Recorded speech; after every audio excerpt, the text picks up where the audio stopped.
The lid comes off at noon. Torchlight fills the tin coffin, and 40 men lean forward into the dark. A white shape, formless, draped, covering everything beneath. 19 years underground, the expectation, decomposition. What they found instead brought down the very government that sent them here. The ship's surgeon, Dr. Rémy Julien Guillard, attached to the frigate La Belle Poule, reaches in and peels back the white satin padding, slowly, carefully, as if unwrapping something that might disintegrate at the touch. And Napoleon is staring back at them. Not a skeleton, not a ruin, a face, recognizable. The broad forehead, the jaw, 3 white teeth visible beneath the upper lip, which has pulled slightly to the left.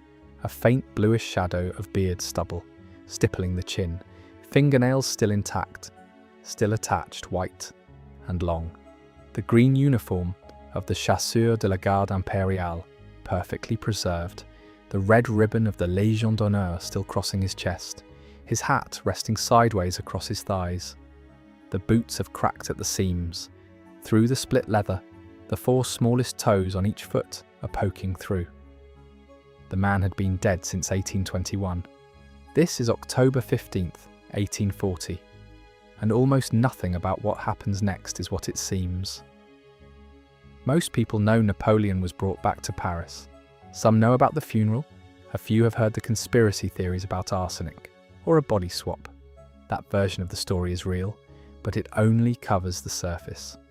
By 1840, a farmer had turned the room where Napoleon died into a sheep pen. And underneath that image lies something stranger still, a failing king who gambled his entire reign on a dead emperor's bones and lost everything. Because what happened on that island, inside that tent and along the frozen banks of the Seine, wasn't a funeral. It was a political operation, with a corpse as its centerpiece. And by the time it was finished, the monarchy that orchestrated it had signed its own death warrant. These are the moments history doesn't tell on its own, pulled apart step by step, source by source, detail by documented detail. If you find that worth your time, subscribing takes 1 second and means these stories keep getting made. Here's how it started. Napoleon Bonaparte died at 5:49 in the evening on May 5th, 1821, at Longwood House on the island of Saint Helena, a volcanic speck in the South Atlantic, more than 1,900 kilometers from the nearest African coast. He was 51. He had once commanded an empire stretching from the borders of Spain to the outskirts of Moscow. He had rewritten the legal codes of Europe. He had crowned himself emperor in the presence of the Pope, and he had been defeated twice before the British exiled him to the most remote inhabited island they could find.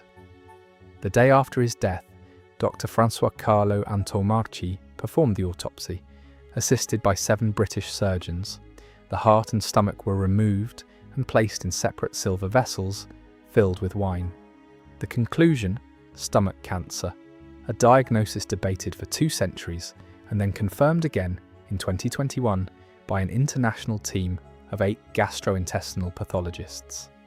Then they dressed him, the uniform of a colonel of the Chasseurs de la Garde, his favourite, his decorations, his boots, his hat, and they sealed him away into a tin coffin, lined with white satin soldered shut, into a mahogany coffin, screwed closed, into a lead coffin, soldered again, and finally, the next evening, into a 4th coffin of mahogany, built from a dining table donated by a local British officer, Captain Bennett, because no mahogany planks could be sourced on the island. On May 9th, 12 unarmed British grenadiers shouldered the coffin to a hearse and carried Napoleon to a shaded valley known as the Valley of the Geraniums. Father Vignali celebrated the Mass for the dead. The coffin descended into a masonry vault beneath 3 stone slabs. Then came the tombstone. Napoleon's companions wanted it inscribed with Napoleon. The British governor insisted on General Bonaparte. Neither side yielded. The stone was left blank. No name, no date, no title. the most famous man of his century, buried beneath a slab that said nothing at all. For 19 years, that blank grave sat in a valley beside a freshwater spring, enclosed by an iron grille and shaded by weeping willows. Pilgrims came, not many. Lady Talbot, who owned the land, set up a small booth to sell refreshments and earned a modest living from the traffic. Up the hill, Longwood House fell into ruin. The furniture was looted, the walls were covered in graffiti. The farmer who had turned Napoleon's bedroom into a stable earned extra income, guiding the occasional tourist through the mess. No name on the stone, livestock in his bedroom, a woman selling drinks beside his grave. That was the state of the Napoleonic legend when a politician in Paris decided it could be useful.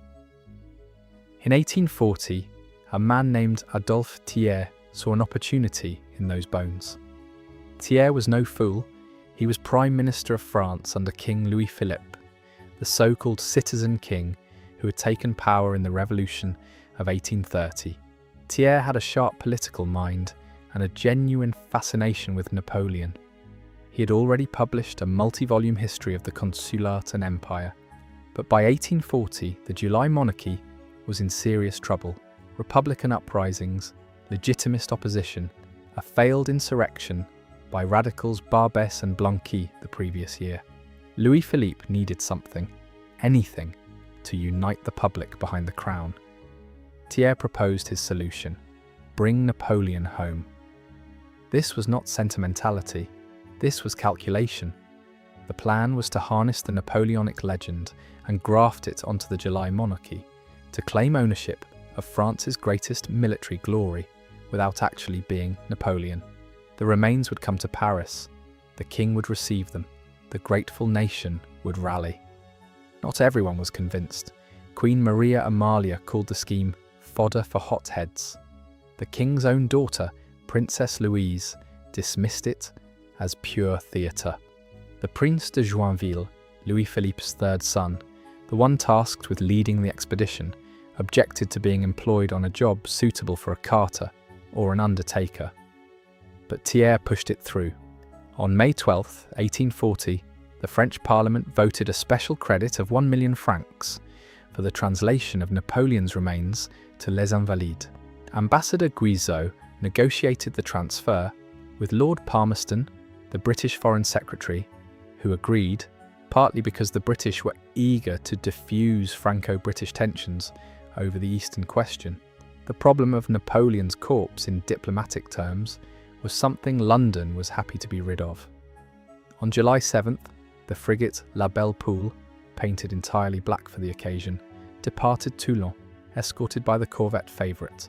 Aboard were Joinville, Generals Bertrand and Gourgaud, the Count de Las Cases, and 5 former servants who had attended Napoleon on Saint Helena. These were men who had seen Napoleon alive. Now they were sailing to see him dead. What the expedition packed tells you what they expected: a new lead coffin, an ebony casket with a combination lock, inscribed with Napoleon's name and the date of his death, a black velvet pall embroidered with golden imperial bees, and a supply of creosote, a chemical disinfectant. Because the assumption was decay. One of the stated reasons for opening the coffin at all was sanitary: to take preventive measures against decomposition before loading remains onto a ship that would carry them for 2 months across the Atlantic. The Fondation Napoleon historian Thierry Lentz has noted that in 1840 the expectation was extreme decomposition, and one purpose of opening the caskets was to avoid transporting any source of infection aboard the Belle Poule. They didn't open the coffin to honour Napoleon. They opened it because they were afraid of what was rotting inside. But Napoleon, even dead, refused to cooperate with anyone else's plan. Work began at midnight on October 14th. British soldiers removed the iron grille, the border stones, the 3 covering slabs. Hours of labour to break through the masonry. By 9:30 the next morning, the coffin was exposed. Abbé Coquereau, the expedition priest, who later published a full eyewitness account in his Souvenir du voyage à Saint Helena, took water from the nearby spring, blessed it, sprinkled it over the coffin, and recited the psalm De Profundis. Then came the layers. The outer mahogany coffin was sawn off at both ends to extract the lead coffin beneath. The lead was unsoldered. Inside lay a second mahogany coffin, its wood remarkably intact. The screws were removed with difficulty. Beneath it waited the innermost tin coffin. The weld was cut slowly. The lid gave way. And Dr. Guillard, the ship's surgeon, whose clinical account survives, recorded what he saw. The hands were very white, the fingers thin and long, the nails intact and very white. The uniform was perfectly preserved, the medals slightly tarnished, the face recognizable, the beard stubble visible, a common post-mortem phenomenon in sealed coffins where dehydrating skin causes hair to appear to grow. The scientific explanation for the body's condition, according to modern analysis, is saponification, the transformation of flesh into a waxy substance called adipocere in the absence of air. The hermetically sealed coffins had created an airless environment. No embalming was necessary. The coffins themselves were the preservative. General Bertrand stepped forward. 19 years earlier, in the final moments before the lid closed, he had seized Napoleon's left hand, kissed it, and placed it back on the thigh, not alongside the body, but resting on the leg. Now in 1840, the hand was in exactly the same position. Nobody had moved it, nothing had shifted, the gesture of a grieving officer, frozen in time. The official exhumation report states that Napoleon's body was not exposed to the external air longer than 2 minutes at most. 2 minutes.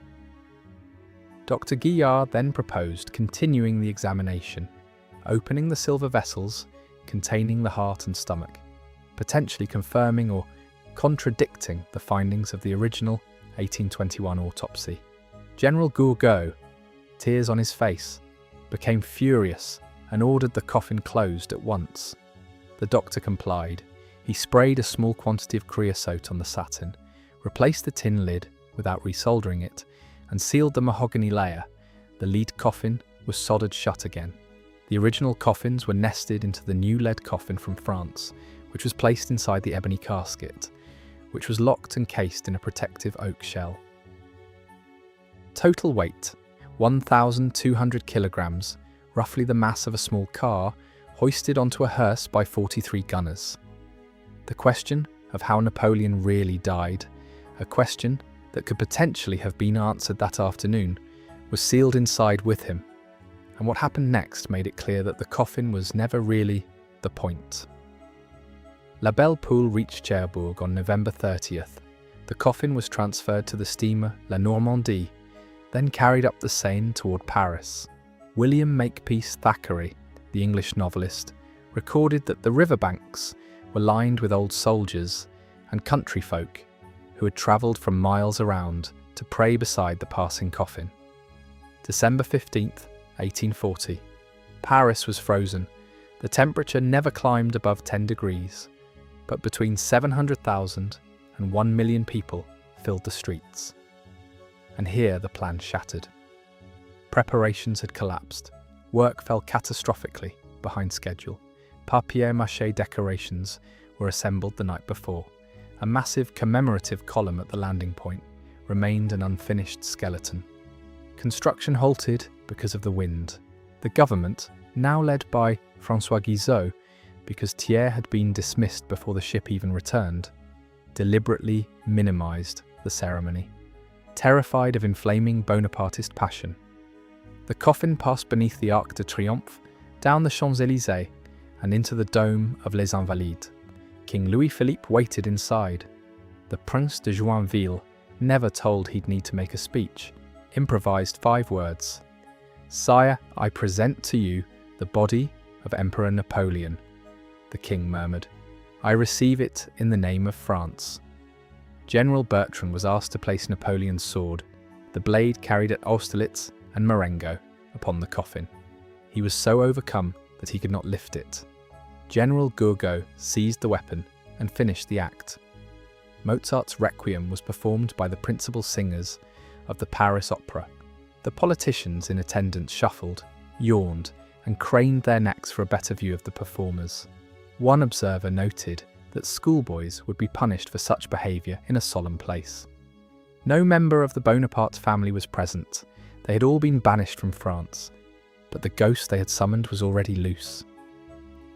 Victor Hugo, who witnessed the ceremony, wrote that the government seemed to fear the phantom they were summoning up. They looked, he wrote, like they were both displaying Napoleon and hiding him at the same time. He was right. The crowds along the route did not shout, "Long live the king." They shouted, "Vive l'Empereur!" Between 700,000 and 1 million French citizens, standing in the freezing cold, cheering for a dead man over the living monarch who had brought him home. The Bonapartist movement, the one faction Louis-Philippe most needed to neutralise, was galvanised. Napoleon's nephew, Louis Napoleon Bonaparte, had already attempted a coup d'etat while the expedition was at sea. He failed and was imprisoned, but the Retour de Cendres had reawakened something that could not be buried again. Within 8 years, the July monarchy collapsed in the Revolution of 1848. Louis Napoleon was elected president, and then he crowned himself Emperor Napoleon III. General Bertrand, the man who could not place the sword, died in 1844. His remains were later transferred to Les Invalides. To lie near the emperor he had followed into exile and could not let go of, even in death. The corpse that was supposed to save Louis-Philippe's throne built the throne for his replacement. Napoleon's remains sat in a temporary chapel at Les Invalides for another 20 years, while the tomb was constructed. Architect Louis Visconti designed a circular open crypt beneath the Golden Dome, 6 metres deep, 21 metres in diameter.